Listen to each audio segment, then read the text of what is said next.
everyone. Welcome into the Arena Gaming News Morning Show for Friday, January 13th, 2023. Friday the 13th edition. I'm your host, Expat, along with my co-host, Burley Burleman Gaming, who does not have his Jason mask on. He just has the axe. Yeah. Oh, I got the axe because you never know. Jason could be coming anytime. Do you have a Jason mask? Put it on, Burley. My mother does actually have one. Well, your mom has one. Why don't you have it with you? Come on, man. You don't fuck with Jason, man. All right. So anyway, we got a great show for you on this edition of the morning show. Obviously, Ubisoft. We talked about Ubisoft in yesterday's edition. Their stock price is like tanking. We're going to talk about that. Dead Space. They're getting New Game Plus. We're going to talk about that, as well as the DICE, baby. The DICE Awards nominees have been revealed for the 26th Annual DICE Awards. We're going to talk about them later on. So anyway, Burley, what are you up to in streaming this coming weekend or gaming? Well, streaming Sunday will be Mario Kart. Be back to that. So far, the new internet's been good, so keep continuing with that, because last year I found out in the few months I did stream Mario Kart, I was the top 2% on Twitch on that. Nice. So Nice. Let's see if I can get to the top 1% on that. And good morning in the chat, Dark Fairy. Hey, Dark Fairy, welcome on in. Yeah, happy Friday the 13th to you. So, yeah, hopefully Burley does not come chasing you with his Jason mask. I'm just kidding, Dark Fairy. So anyway, that's just expats, usual dark humor. So anyway, for me, I'm gonna continue with the Plague Tale Requiem. So yeah, doing that, and I'm really looking forward to the Last of Us series that starts on Sunday. I've just been thinking about cordyceps, and I've been thinking about clickers and bloaters and all that fun stuff. Can't wait to check those out on the TV show. I don't know if we're going to get them in the first episode, but we might get a clicker. You ain't going to get a bloater, I don't think. I don't know about that. Yeah, I think they're going to save that for later, but yeah, it's going to be intense. Dark Fairy says happy Friday to us. So. Yeah, happy Friday, Dark Fairy. So, yeah, I don't know, man. I don't think we're going to get a bloater either on the first episode, but I mean, it's going to be intense. I mean, I'm not looking forward to the first 20 minutes or 30 minutes or so, because those of you that have played the game, you know what I'm talking about. So, and obviously that's coming. So I'm not going to say, because there might be some people that come by that haven't seen it or played the game. But anyway, yeah, I mean, I'm excited for that, Burley. All right, so we're going to get into the news stories right after this, so stay tuned.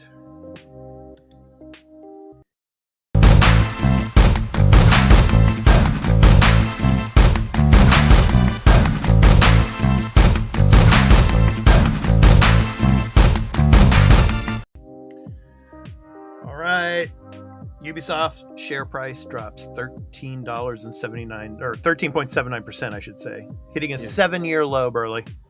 7-year low. Ooh. Now, there's rumors going around, and obviously we usually don't talk about rumors here on our shows, but I just want to say that there could be a chance now that there's going to be some announcement at the Xbox Developer Direct for some kind of deal with Ubisoft.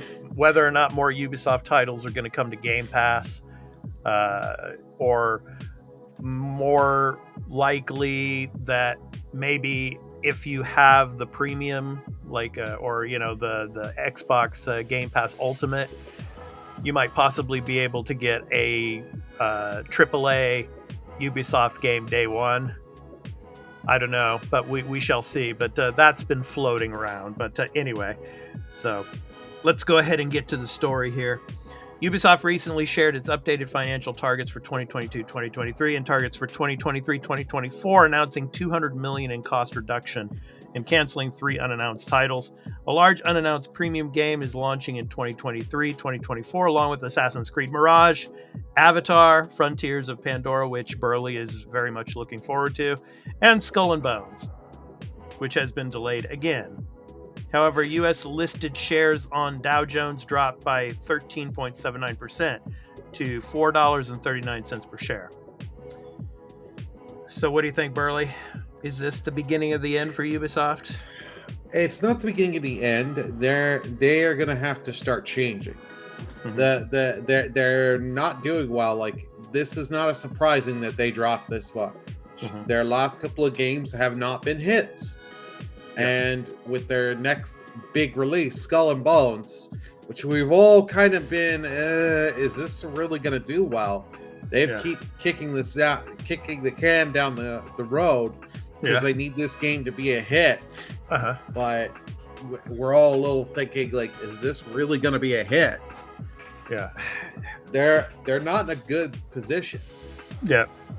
Because everything people really want, their remakes that they've been doing, they have in development the Splinter Cell remake as well as the Sands of Time.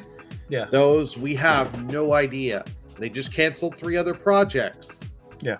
Like they've got way too much stuff going on. Yeah. And I think they're trying to make way too big of stuff. They need to, like I said yesterday, go smaller. Make some small digital download games that are on the cheap. Get them in and give, like, a new Rayman. Yeah, that's what we talked about yesterday. I mean, Rayman would be, something that would probably boost sales for them. That's something that they've neglected for way too long. Burley, I have a question for you, though. What do you think, since you're out there in Canada, how is this going to affect the Canadian Ubisoft studios, like Ubisoft Montreal, for example? I think it's going to affect them quite a bit because, like, the economy here in Canada isn't good. We're in a recession. Yeah. And if it dropped this amount, I'm sure there's going to be some jobs that are going to be going. Unfortunately, like, I don't like seeing it. Yeah. It's not going to be the upper tier management that's wanting them and pushing all these things and all these games. Yeah. It's going to be the lower end workers. So unfortunately, there's going to be some layoffs at Ubisoft Montreal, Ubisoft Toronto, and some of the other Ubisoft studios in Canada and in the US and all over the world. Right. It's sad, but it's just going to happen, unfortunately. Yeah.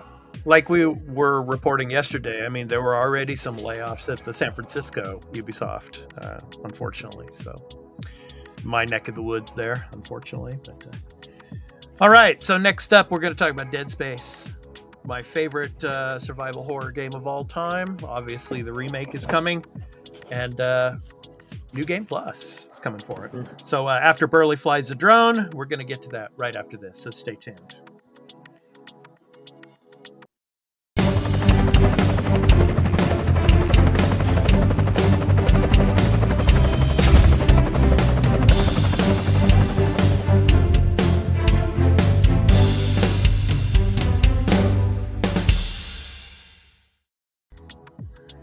Oh, I love this picture.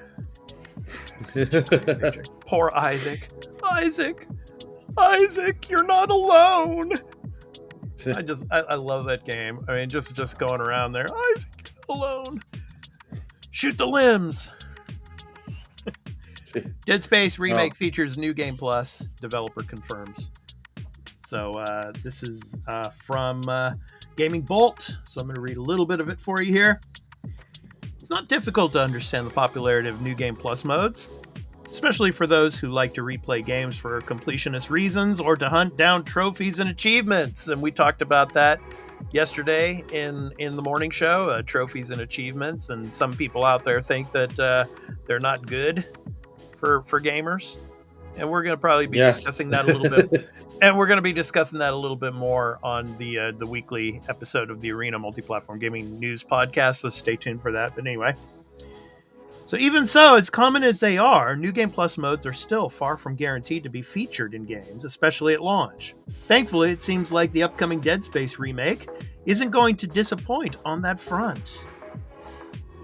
So, speaking with Inverse, Motive Studios' Joe Barry, senior writer on Dead Space, has confirmed that the remake will indeed feature a New Game Plus mode, just as the original did. Barry didn't give details on what the mode will entail exactly, but did say that players will, quote, definitely benefit from going through the USG Ishimura a second time, end quote. The New Game Plus mode, presumably, will allow players to begin new saves of the game after having finished it once and carry over all of their in-game progress in terms of upgrades and progression. And hopefully all the money that they accumulated to buy new equipment and more ammunition. Yeah. But it remains to be seen whether it will come with any additional bells and whistles that we may not have seen in the original. So, meanwhile, it's also been confirmed that unlike the original Dead Space, the remake's in-game map will be presented in 2D rather than 3D. Dead Space launches on January 27th for PS5, Xbox Series X, Series S, and PC. Burley, you had some things to talk about with pertaining to New Game Plus. Go for it. Yes, it's nice to see that this is going to have this and have this at launch. They're not saying, oh, post-launch. Because a new thing lately has been coming. A lot of these games, you're waiting a couple months after the game comes out to do New Game Plus. God of War did this. I believe Callisto did this. What was the other big... Horizon Forbidden West didn't launch with New Game Plus. Right. Like, this is a new trend that I'm kind of getting tired of. Hey, we can't just do New Game Plus. No, you need to do this day one. This needs to be on the disc, on the digital download day one. Well, Burley, why are they not just implementing New Game Plus when they start development on the game? Well, it should be when they're developing the game, but they should be getting this ready. But I don't know why this is a new thing. They seem to... I think this is honestly the industry just testing. They're using New Game Plus because it's such an easier thing to hold back and say, what can we not have to have at launch on release? And this is a trend I'm not liking in gaming.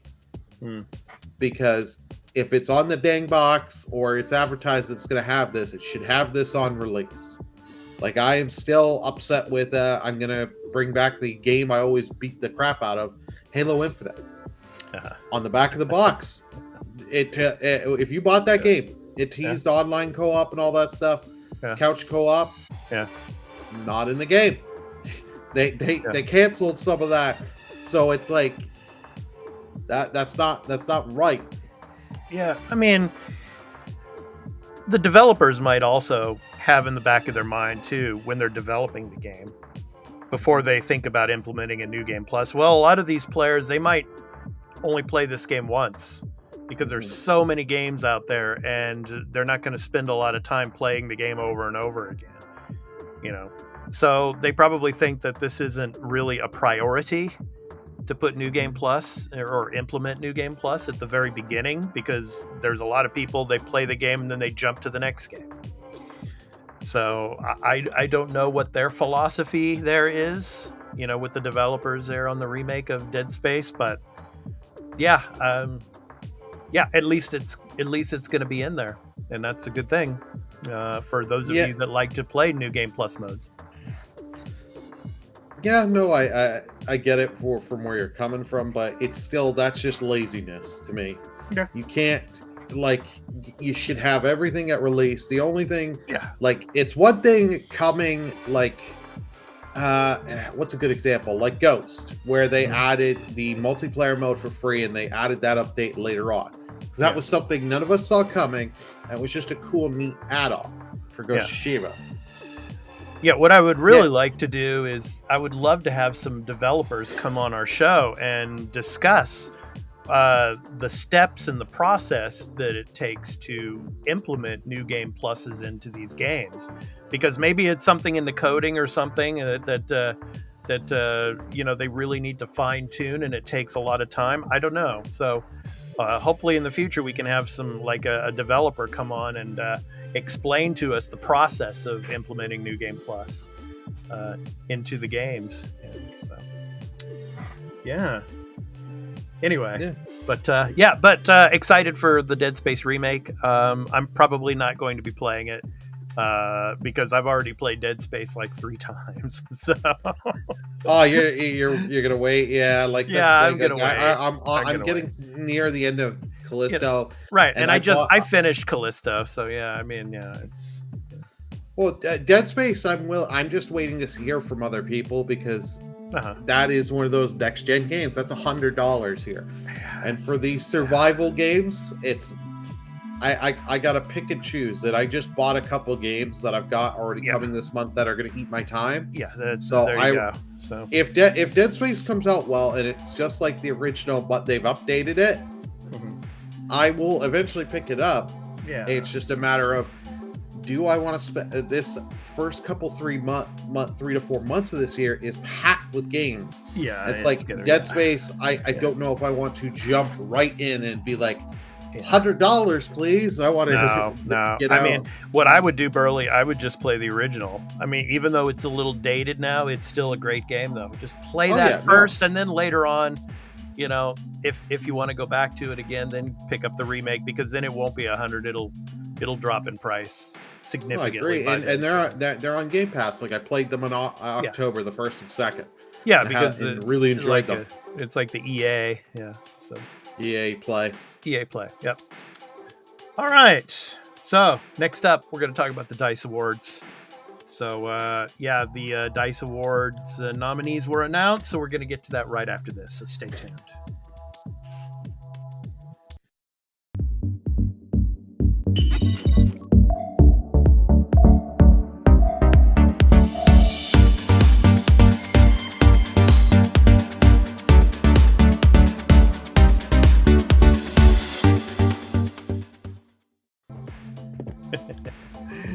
So the 26th annual DICE Awards nominees were revealed. So I'm going to discuss them, and Burley will probably give his reactions to them as well. And we're going to be talking about this on the podcast on the weekend as well. So this is from IGN, and good old Kratos. DICE? What is DICE? Boy, what is DICE? This DICE you speak of. What is DICE? All right. Okay, so the Academy of Interactive Arts and Sciences, AIAS, has announced its nominees for the 26th DICE Awards, with Santa Monica Studios' God of War Ragnarok leading the pack with 12 nominations, hence the thumbnail. The annual Video Game Award recognizes the best games of the year as chosen by the members of the AIAS, and the winners are chosen at the annual awards show hosted in Las Vegas. This year's event will be hosted on February 23rd on IGN. This year's awards will be co-hosted by Kinda Funny's Greg Miller. It's like, I think he's done almost every single DICE Awards. He's done a lot of them. He's done a lot of them, at least for the last 7 or 8 years, I think. Yeah. And for the first time, IGN's own Stella Chung, with IGN as the official media partner of the event. So, with that said, I'll just read some of them off for you. And, I guess Burley and I will give our, prediction of who's going to win. Outstanding Achievement in Animation. Cuphead, The Delicious Last Course. Elden Ring. God of War Ragnarok, Horizon Forbidden West. Moss, Book 2. I don't know, Burley. Animation in Elden Ring. I just me personally, I think Horizon Forbidden West. But you and I are on the same agreement. Horizon for the animation. Outstanding Achievement in Art Direction. So art direction. Call of Duty Modern Warfare 2, God of War Ragnarok, Horizon Forbidden West, Stray, Callisto Protocol. With that one, art direction, probably Ragnarok. What do you think? I'm gonna go Horizon. Horizon again. Okay. Yeah. Okay. All of you in the chat, Love let us know. Let us know what you think of some of what we're talking about here, these nominations. So, next up is let's see. I'm going to skip some of these. Music composition, outstanding achievement in audio design. So let's get to story. Outstanding achievement in story: Elden Ring, God of War Ragnarok, I Was a Teenage Exocolonist, Immortality, Norco. You know what? I'm going to go with Immortality on this one. I heard a lot of good things about this game, especially the story. So that could be a sleeper here. What do you think, Burley? I gotta go Immortality. I've yet to. I don't know a lot of, so I can't really vote for it. Okay. For the one that I know the most on, God of War. Okay. Yeah, which will probably win, but we shall see.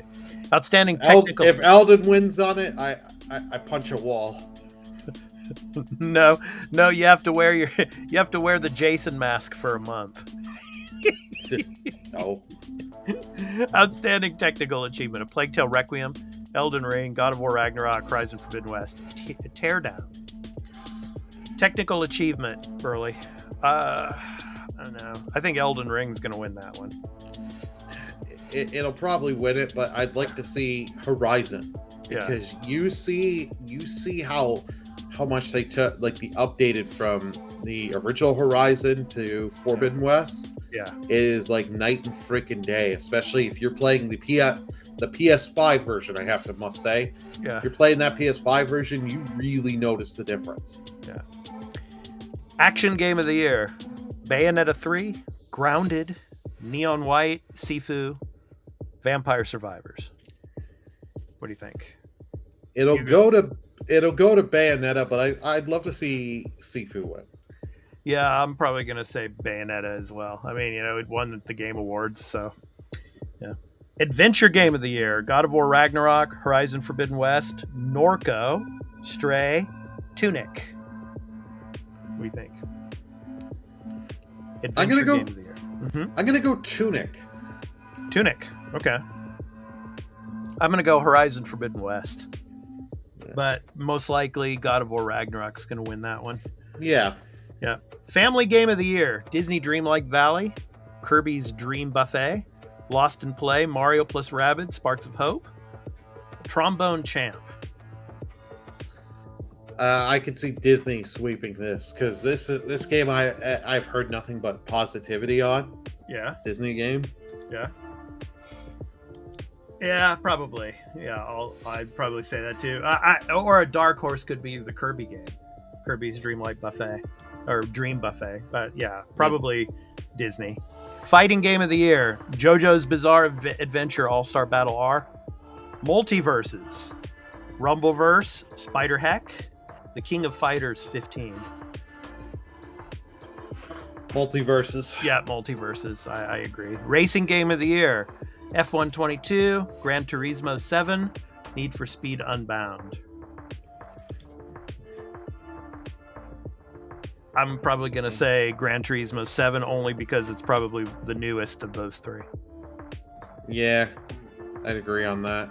Role-playing game of the year: Role-playing: Citizen Sleeper, Elden Ring, Weird West, World of Warcraft Dragonflight, and Xenoblade Chronicles 3. Elden's gonna win it. Elden? Yeah. Most likely. Yeah. Next up, sports game of the year: EA Sports FIFA 23. We know one of our frequent viewers and listeners, Fubu. Oh. Yeah, he's gonna pick FIFA, most likely. Mario Strikers Battle League, MLB The Show 2022, NBA 2K23, Ollie Ollie World. You know what? I'm surprised no Madden. No Madden. Yeah. I'm gonna go different. I'm gonna go The Show. MLB The Show. Okay. Wow. I'm gonna go NBA 2K23. Of course, I'm a basketball guy, so yeah.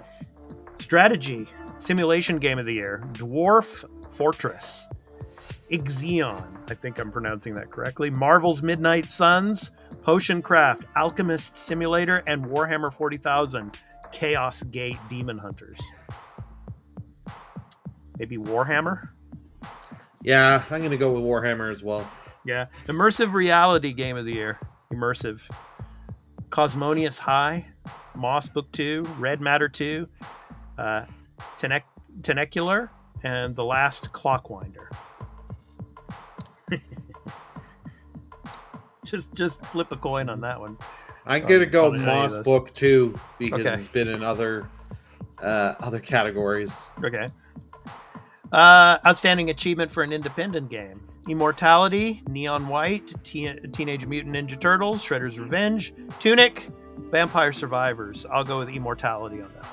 I'm gonna go Vampire Survivors. This is a game I've actually played. I've also played Shredder's Revenge and Tunic, but this game has been sweeping like storm, because it, especially for the low like a cheap cost. Like I bought the game on sale with the DLC, and it cost me only $5. Okay. And it's just such a great little. If you need a little time waster, yeah, but you can get a little enjoyment out of it, some good enjoyment out of it. Vampire Survivors is that. Mobile Game of the Year. Diablo Immortal, Gibbon, Beyond the Trees. I knew you were going to laugh at that. Immortality, Marvel Snap, and Point B. I'm going to go Marvel Snap. Yep. Just like Thanos did, I snapped. That's right. Yeah. Online Game of the Year, Call of Duty Modern Warfare 2, EA Sports, FIFA 23, Final Fantasy 14, Endwalker, Marvel Snap, and Rumbleverse. Online, I think it's going to be Call of Duty. I'm going to go Endwalker, Final Fantasy 14. Okay. Yeah, that's been out for a while, though, man. I mean, yeah. Well, that game's been out for years, but remember, with Endwalker, this was the DLC. When this launched, they had to stop selling the game. Yeah. Because it was so popular, they had to up their servers and everything for a while. Yeah. That's how crazy that game got. Yeah. Outstanding achievement in game design. Elden Ring, God of War Ragnarok, Marvel Snap, Tunic, and Vampire Survivors. Game design. I'm going to go Elden Ring. It's probably going to be Elden on that one. It'll probably be Elden. Yep. But the one I would like to see win, Tunic. Yeah. It did some unique and different stuff with the whole, just like, because it is like a Legend of Zelda game, but it did some unique, different things that I really enjoyed. Outstanding achievement in game direction. So game direction. Elden Ring, God of War Ragnarok, Horizon Forbidden West, Immortality, Tunic. What do you think, Burley? Elden will win it, but I'd love to see God of War win it. Okay. Yeah, I think Elden's going to win it too. And then the Clinton boys are going to come up on stage at the DICE Awards. Did you see what?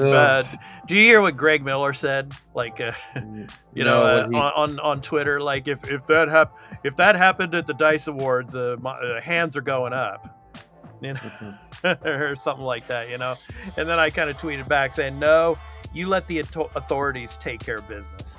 It's like don't be stupid and try to do something, and then maybe somebody pulls out a gun or something, Anyway. So, and finally, Game of the Year. Elden Ring, God of War Ragnarok, Horizon Forbidden West, Stray, Vampire Survivors. Oh, come on, you know what's going to win. It's going to be Elden Ring. I want God of War to win here. Yeah, that would be great, but yeah, it's probably going to be Elden Ring, so. Yep, so you can check out the winners when the 26th DICE Awards are live streamed from Las Vegas on IGN February 23rd. So, and of course, we will be bringing you, of course, our news on the winners. So stay tuned for that as well. Yeah. So yeah, good stuff. The DICE Awards. Yep. So, alrighty. So Burley, we got another, of course, episode of the Arena Multi-Platform Gaming News Podcast coming up. We're going to be recording that tomorrow in video and audio formats. And our episode is going to be based on Persona. Yeah. The Persona series will thrive on Xbox. We're going to talk about how the Persona games have come to Xbox and how well they've been received and how well they're doing on the platform. So we're going to be discussing that. That's going to be our topic of the show. But we're going to be talking about other topics in the world of video games as well. So please stay tuned for that. So we'll be excited to bring that to you. So yeah. What do you think of Persona, Burley? I really enjoy it. Like I've played a fair bit of Persona 5. It's just my only criticism with it is there's a little too much of the the whole sim stuff of just doing a lot of talking in between, getting between the next story beats. And that's my only criticism. But like I love Persona 5 soundtrack. Just like I know Royal adds a few tracks, but like dang, that is one killer soundtrack. I feel for Atlas when you make Persona 6 because you're gonna go against that soundtrack. And I don't know if you can top that or beat that. Yeah. to get on the same level of that soundtrack is going to be hard. Yeah. All right. So that's going to do it for this edition of the Arena Gaming News Morning Show. So we hope you enjoyed it. Of course, be sure to hit those like and subscribe and the notification bell for if you like the episode, and to get notified for when we drop new episodes of the morning show, as well as all the other content here on the Arena Productions. And we appreciate all of your support. So thank you so much. Yeah. So that's going to do it for us. So I've been your host, Expat, along with my co-host, Burlerman Gaming. We hope to catch you in the next episode of the morning show next Monday. And of course, stay tuned for the Arena Multi-Platform Gaming News Podcast. We're going to be recording that tomorrow. That should be going up on Sunday, your time out there in the West. So look forward to that. All right. So, and I want to thank Dark Fairy and for coming in, and for all of you that are watching on video on demand. Thank you so much. We appreciate your support. All right. Okay. So, Burley, take care. I'll be seeing you tomorrow, of course. So, have a great gaming weekend, you and everybody out there. So, hope to catch you in the next one. So, take care, everyone. Take care, everyone. Out.